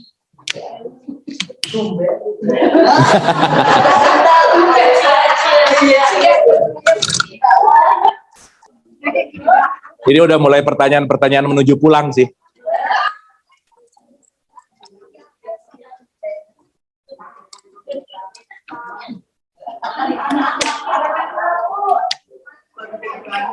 Nanti kapan-kapan kita bahas lebih detail ya Bu ya. Karena almost impossible bahas takdir dalam 5 minutes gitu. Tapi ini simple ya. Takdir itu artinya ukuran. Makanya sering disebut kadar. Ibu-ibu kalau masak kadar garamnya berapa, begitu nggak? Nah, berarti ukuran ini berkaitan sama hukumnya Tuhan. Ya, contoh. Batu dilempar ke kaca, takdirnya pecah. Ya, misal begitu. Tapi pecahnya berapa, tergantung batunya segede apa, kekuatannya sebesar apa. Sama kaca. Jadi jangan ngomong, aku begini karena sudah takdir. Itu namanya putus asa. Maka beda tipis antara berserah, pasrah, dan putus asa. Karena kenapa? 13 ayat 11 Quran mengatakan, segala sesuatu, aku tidak akan merubah keadaanmu sesuai dengan apa yang kamu usahakan. So that's why kita perlu ikhtiar. Karena nanti takdir ini dinamis. Karena salah satu hukum semesta namanya adalah kedinamisan. Nggak ada yang diam gitu. Makanya dalam bahasa Quran di 2269, aku akan anugerahkan hikmah kepada siapa yang dikehendaki. Betul nggak? Saya tanya, berarti semua orang dapat hikmah nggak? Enggak, hanya yang dikehendaki. Saya tanya, ketika orang melihat ayat ini sebagai pasif, dia bicara, kenapa hidup gitu-gitu aja? Belum dapat hidayah. Kenapa? Belum dikasih. Nyari nggak? Enggak juga. Ya udah. Hanya orang yang datang ke sinilah yang dapat ilmu ini, gitu kira-kira. Betul ya? Berarti datang ke sini adalah ikhtiar, balasan ikhtiar itu adalah hikmah. Gitu, Bu. Jadi, kita bisa menentukan our own destiny. Ketika kita berikhtiar. Tapi, batasan ukuran gak bisa diganggu-gugat. Sehebat-hebat usaha, bikin api jadi dingin, nggak bisa, udah. Itu ukuran api adalah panas. Gitu, Bu, kira-kira. Daun jatuh pun sudah ditentukan oleh Allah. Surat 6 ayat 59, itu kalimatnya gitu. Satu daun yang jatuh pun, itu sudah menjadi hukumnya Tuhan.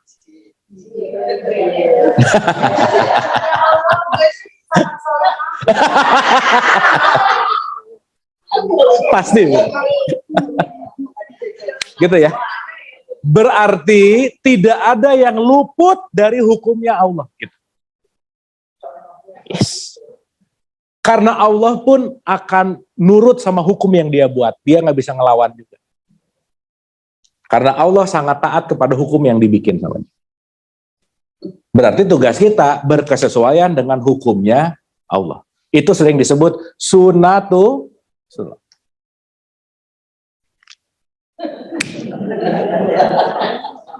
Gitu, Bu. Clear ya? Berarti ketika sekarang gini, aduh kayaknya takdir deh. Iya, perhatiin ikhtiar kita. Perhatiin gini. Bu, ada 4 elemen penting. Tapi kapan-kapan ingetin kita bahas ini lebih detail. 1, pikiran. 2, emosi, feeling, perasaan, energi, fisik tubuh. Kalau keempat elemen ini chaos di dalam diri kita, udah pasti chaos juga kehidupan kita aja. So that's why antara pikir, ucap, laku, lampah, energi, dan emosi, feeling, energi, dan tubuh ke satu titik. Inilah yang disebut khusyuk nanti. Makanya kita penting khusyuk dalam hidup gitu. Jadi sekarang banyak orang ngomong, aku cita-cita nggak pernah terkabul. Kenapa? Tiap 2 langkah ganti cita-cita gitu kira-kira. Aku tuh nggak pernah nyampe ke tujuan hidupku. Iya, pengen ke Bali, tiap 2 kilo ganti destinasi ke Surabaya. Ya nggak nyampe ke Bali. Gitu. Nah, menariknya untuk ke titik sampai perlu proses menanam. Nggak mungkin langsung ke 1000 kilometer, perlu kilometer 1 dulu. Jadi dalam hidup Bu, there is no instant, nggak ada shortcut, nggak ada. Semuanya hukum bertumbuh. Nah, keinginan manusia pengennya instan. Makanya sesuatu yang instan pasti berlakunya juga instan. Karena semuanya proses pertumbuhan. Gitu Bu, kira-kira. So, once kita mau merubah takdir, pertama, change your mind. Change your feeling, your energy, maka semuanya akan follow. Gitu. Makanya kalau pola pikir nggak berubah, nggak akan merubah hidup. Gitu kira-kira. Gitu Bu, kira-kira. Sip ya? Oke, Ibu-ibu. Paham ya? Dapat ya? Dari husu-husunya tuh kelihatan udah ngerti banget gitu.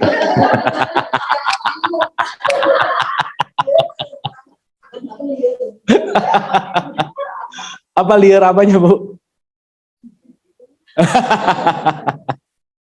Ya, direnungkan, diendapkan, dan yang paling penting Bu, diaplikasikan. Karena kalau nggak diaplikasikan, ini bakal jadi abstrak terus gitu. Itu ya. Jadi aplikasi yang paling sederhana, sekali lagi Bu, simple aja ya. Begitu mau ngejudge, diem dulu aja. Dah. Begitu mau menilai, pause dulu aja. Dah. Habis gitu tetap mau nilai nggak apa-apa sih. Yang penting ada pause dulu aja. Karena dengan pause moment itu melatih kita supaya kita tidak kompulsif. Supaya kita bisa tetap sadar gitu kira-kira. Ingat Bu, kesadaran kita cuma 1%. Nanti kita bahas lebih detail. Oke? Jadi musibah baik, buruk, netral. Tidak ada yang baik, tidak ada yang buruk, semuanya netral. Semuanya semuanya necessary. Silah ya Bu, kita belajar. Karena kalau nggak belajar nggak bisa, kalau nggak latihan nggak bisa. Kita pasti akan dikalahkan sama ekspektasi terus gitu kira-kira. Oke? Sip? Oke. Kalau tidak ada pertanyaan lagi, kita tutup. Kita doa sebentar.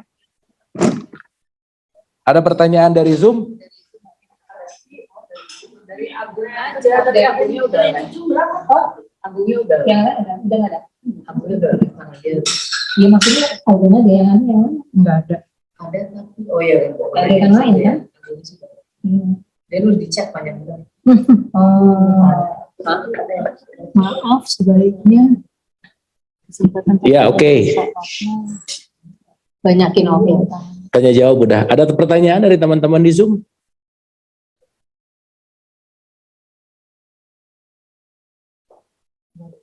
Aman ya? Oke.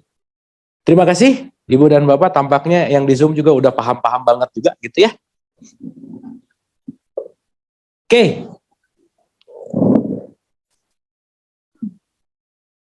Sebelum kita tutup, kita hening sejenak.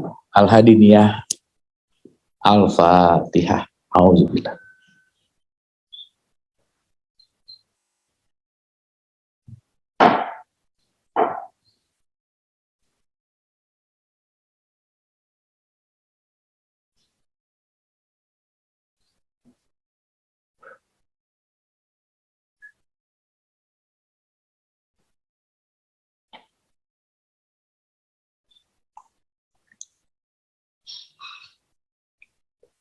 Allahumma rabbik firli wali walidayya warhamhuma kama rabbayani shaghira. Rabbana atina fid dunya hasanah wa fil akhirati hasanah wa qina adzabannar. Wa adkhilna jannata ma'al abrar ya aziz ya ghafar ya rabbal alamin. Subhana rabbika rabbil izzati amma yasifun wa salamun ala mursalin. Walhamdulillahi rabbil alamin. Amin, amin ya Allah ya Rabbal Alamin. Ibu-ibu yang dirahmati oleh Allah, terima kasih. Semoga ada manfaat. Saya minta maaf lahir dan batin. Kalau ada kata-kata yang tidak berkenan, tidak baik karena ketidaktahuan. Tapi semua hak mutlak kebenaran hanya milik Allah Subhanahu wa Ta'ala. Senantiasa kita bisa mengambil hikmah. Sekali lagi, mohon maaf lahir dan batin. Wabillahi taufiq wal hidayah. Assalamualaikum warahmatullahi wabarakatuh. Hatur nuhun, terima kasih.